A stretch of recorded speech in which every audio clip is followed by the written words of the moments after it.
Welcome back to Red Glasses Talks. The title today is Who Made You?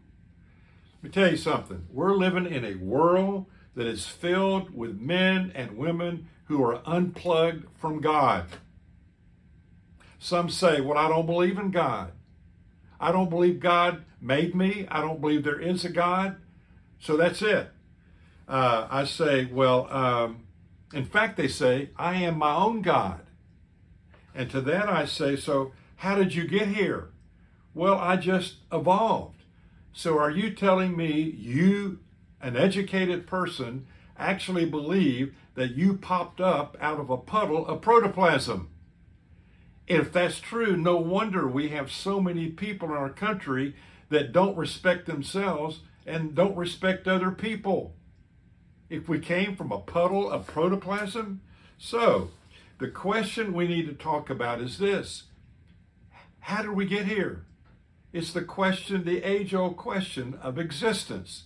Only three possible answers. Number one, everything, these are possible answers. Everything eventually came out of absolutely nothing. If this wall behind me in the bookshelf were a blackboard, what this theory says that everything eventually just popped out of nothing. It wasn't, and then boop, there it was. No thinking person holds that theory because it doesn't give you any answers to the specific questions of why am I the way I am, etc. Second possible answers. Time plus chance equals existence. Over a period of time and some element of chance which we don't understand, things evolve. This is where you find Darwin and evolution, and poof, everything just kind of came into being and started to develop and grow and be more intricate and complicated, etc. Second possible answer. Third possible answer. There's a personal beginning. So, personal beginning means that there's someone behind it all. Someone, not a thing, not an idea. Someone.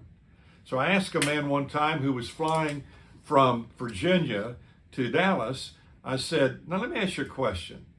I said, so when you flew down from Charlottesville, Virginia, you left that beautiful country up in the Shenandoah Valley, you came on down over Arkansas, you came on into DFW, boop, flat as a pancake in Dallas. I said, but here's the question I want to ask you. If there were a God, and he made everything there is, everything you saw, even on the way down here from Charlottesville, what would God have to be like? Just pretend. He said he would have to be intelligent. He would have to be powerful. Somehow he would have to communicate. He would have to be creative, and so forth. I said, well, that's interesting. I said, because there's a verse in the Bible that says we have been created in the image of God. After his likeness, we have been made. I said, let me ask you a question. Are you creative? He said, well, I got a little flair for that. Are you intelligent? Well, yeah, I pride myself on being pretty smart. I said, do you realize all the things you said God would have to be like if he made everything, and if there were a God, is pretty much what you're like? There's a match. And when I shared that with this man, this brilliant man, he didn't know what to say. So how do you explain that? If you came from a puddle of protoplasm, how do you get that?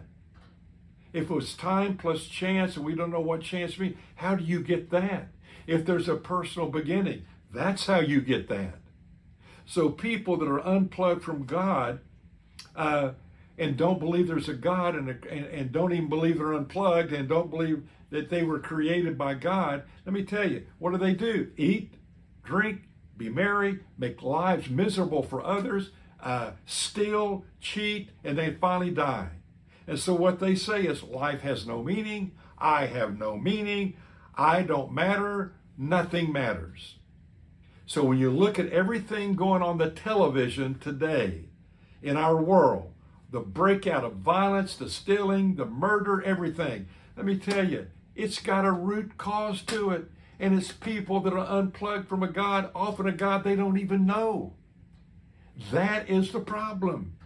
Genesis 1:27 says we've been created in the image of God.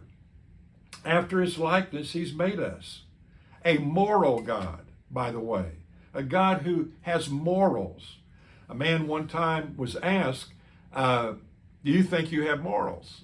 He said, I don't have any morals. He said, I go to bed with any woman. The man looked at him and said, well, let me ask you this. Would you go to bed with your best friend's wife? No, I wouldn't do that. Why not? You said you have no morals. You have just proven you have morals. If you have no morals, then you have to have no morals in every situation, and you can't do it. And dear friends, if you're watching this or you give this to someone who doesn't believe there's a God and believe that there's no creator, you ask them that question. Every person has morals, and where do morals come from? From being made in the image of a moral God. So, you better hope there's a God. You better hope he's real, because if there's not and he's not, we're screwed. Let me tell you something to close with. God's real, and he loves you, and there's nothing you can do to make him stop loving you. I want you to get to know that God, and we're going to talk about it in the episodes to follow. You think about that.